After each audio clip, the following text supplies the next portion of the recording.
જય માતાજી મિત્રો, નવા વિડીયોમાં તમારું સ્વાગત છે। અમે મિત્રો સાથે જઈ રહ્યા છીએ જરિયા મહાદેવ, તો તમે બના રહેજો વિડીયોમાં। તમને દર્શન કરાવીશું આજે જરિયા મહાદેવ।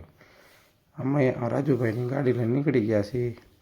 તો મિત્રો, આ અમારા ચોટીલાનો ફેમસ રામચોક આવી ગયો છે અને ત્યાંથી જ અમે જરિયા મહાદેવ આજે જવાના છીએ। જોકે હાઈવે ટુ હાઈવે પણ જવાય છે, પણ અમે રામચોક બાજુથી મિત્રો નીકળ્યા છીએ અને કાંઈ ટ્રાફિક હતું ને એટલે હળવા વહેલી સવારે નીકળી ગયા છીએ। જો મિત્રો, આ ચોટીલાનો એક બીજો ચોક ફેમસ આવ્યો છે। ત્યાંથી એક રાજકોટ બાજુ જવાય, એક આમ અમદાવાદ સાઈડ જાય ને એક આમ થાનગઢ બાજુ જાય છે મિત્રો। તો અમારે અત્યારે થાનગઢ બાજુ જવાનું છે, કારણ કે અમે નીકળ્યા છીએ જરિયા મહાદેવ બાજુ। તો મિત્રો, તમે વિડીયોમાં બને રહેજો। રાજુભાઈને થતું હતું મોડું, એટલે રાજુભાઈને કીધું કે તમે તમારી રીતના ગાડી હાંકો। લગભગ તો રાજુભાઈની રીતના ગાડી ટોપ ગિયરમાં ચડાવી છે। જો મિત્રો, આવી ગયો છે સુરત દેવળનો ગેટ, પણ અમારે સુરત દેવળ જવાનું નથી, એટલે અમે નીકળી ગયા છીએ જરિયા મહાદેવ બાજુ।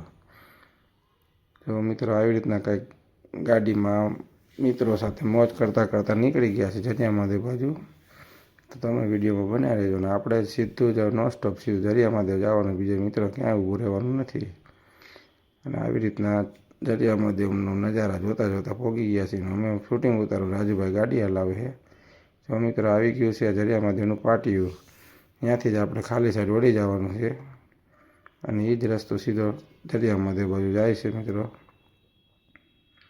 અને આવી રીતના નીકળી ગયા છીએ અને વચમાં એક બે જગ્યાએ રોકાવાનું હતું, પણ અહીંયા રોકાણા નથી।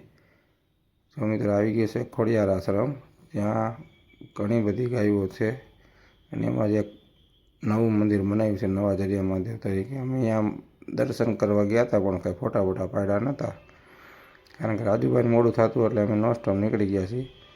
અને રાજુભાઈ ગાડી લગભગ તો 120-130 હાંકતા હતા, કારણ કે એમને થતું હતું ફૂલ મોડું। એમને ઘરેથી ફોન આવતા હતા અને બહારગામ જવાનું હતું, એટલે રાજુભાઈની રીતના ગાડી મૂકી દીધી હતી રમતી। તો મિત્રો, રોદા છે પણ રાજુભાઈ કંઈ ધીમી હાંકે એવું હતું નહીં, કારણ કે એમને થતું હતું મોડું, એટલે અમે ગાયો જરિયા મહાદેવ પહોંચી જાય એવી મહાદેવને પ્રાર્થના કરતા હતા અને પાછા રિટર્ન એમ કેમ પાછા પહોંચી જાય। તો મિત્રો, આપણે પહોંચી ગયા છીએ જરિયા મહાદેવ। ફરતા પહાડોની વચ્ચે મહાદેવ મંદિર આવેલું છે અને આપણે મહાદેવના મંદિરે દર્શન કરવા આજે જવાનું છે અને તમને પણ દર્શન કરાવશું। તો બન્યા રહેજો વિડીયોમાં મિત્રો। આવી રીતના અમે ગાડી પાર્ક કરીને આવી રીતના દર્શન કરવા નીકળી ગયા છે મિત્રો, ચાલતા ચાલતા। પણ આજ કાંઈ એવું કાંઈ સોમવાર હતો પણ કાંઈ ટ્રાફિક હતું નહીં, કારણ કે અમે થોડાક વહેલા આવ્યા હતા અને ટ્રાફિક તો લગભગ કાંઈ હતું જ નહીં। અમે થોડાક ઘણા જ હતા અને આવડા થોડાક દુકાનોવાળા આવ્યા હતા જે કાંઈ હજુ તૈયારી કરી રહ્યા હતા, પણ અમારે સીધું દર્શન કરવા જવું હતું એટલે સીધા મંદિર બાજુ જઈ ગયા। પણ ત્યાંય કાંઈ અમને દર્શન નિરાંતે કરવા મળ્યા, કોઈ હતું નહીં પૂજારી કે કોઈ।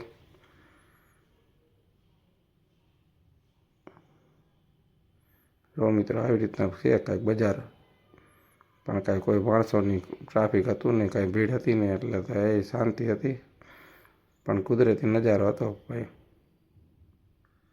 જો મિત્રો, આવી રીતના જરિયા મહાદેવ છે કાંઈક। જોકે આપણે તો અહીં લોકલ માણસો તો ઘણી વખત દર્શને ગયા હોય, પણ બહારના માણસોને આપણે દેખાડીએ કે જો મિત્રો, આવી રીતના અમારા માંડવના જંગલમાં પણ એક મહાદેવનું મંદિર આવેલું છે, જ્યાં કુદરતી શિવલિંગ ઉપર પાણીનો અભિષેક થાય છે 12 માસ। જો મિત્રો, આપણે જરિયા મહાદેવનું શિવલિંગ છે અને અહીંયા ગર્ભગૃહનો નજારો છે, ઉપરથી સતત આવી રીતના પાણી ટપકા રાખે છે, મહાદેવનો અભિષેક થયા રાખે છે। તમે પણ દર્શન કરી લો આ સોમવારના શ્રાવણ મહિનાના પવિત્ર માસમાં।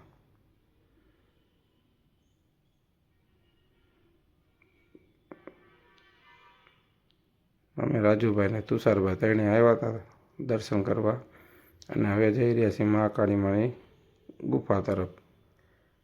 પણ ત્યાં તો લાઇટ હતી નહીં, એટલે ગુફામાં થોડું અંધારું હતું, પણ ગુફાનો નજારો કંઈક અલગ હતો, કારણ કે ગુફામાં અંધારાના હિસાબે વધારે એક્સાઇટિંગ થઈ રહ્યું હતું। જો મિત્રો, આવી રીતના કોઈ હતું જ નહીં પૂજારી કોઈ, પણ અંધારું થોડુંક હતું, કારણ કે લાઇટની સુવિધા હતી નહીં।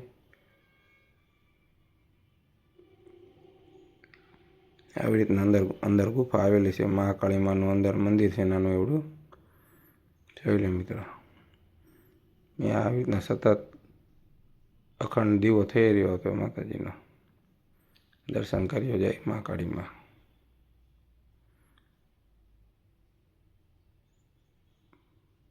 હવે અમે માતાજીના દર્શન કરીને બહાર નીકળી ગયા મિત્રો. અને રાજુભાઈ કે આ કંઈક નવીન વસ્તુ છે, કંઈક લઈ લ્યો ને. મેં કીધું હવે આ લઈ લઈ, મને કાંઈ ખબર પડતી નથી શું હતું. રાજુભાઈ કે એમાં કંઈક નખાવો, કંઈક મસાલા બસાલા જેવું છે. તો મેં નાખો ને મસાલાનું જે હોય ખાઈશું. પણ માસી કે થોડુંક તીખું લાગશે, પણ તીખું નાખી દો ને. મેં કીધું તુષારભાઈ કે અહીં ખોખા લેવા. મેં ખોખા લઈ લ્યો, પણ થોડા ખારા હતા નહીં, પણ તોય લઈ લીધા. અને મોંઘા પણ એટલા હતા. પણ હવે શું કરવું, શું અહીં કાંઈ મળે નહીં જંગલમાં. અને હું તુષારભાઈ લગભગ તો 250 ગ્રામ બેઠા બેઠા કાચી ખાઈ ગયા. આવી રીતના શેકાઈને બેસી ગયા ખાવા. રાજુભાઈ કે અહીંયા જ બેવું છે. તો મેં બેસી જા રાજુભાઈ અહીંયા. રાજુભાઈને તો એવું થયું કે આપણે ખોખા આપણા સબસ્ક્રાઈબને ખવડાય, પણ હતા અમારી પાસે થોડાક, એટલે અમારે કાંઈ ખવડાય કે એવું હતું નહીં. તો મિત્રો, આવી રીતના અમે નાની એવડી જર્ની કરી છે. અને પણ તમે લાઈક કરજો, સબસ્ક્રાઈબ કરજો અને શેર કરજો. અને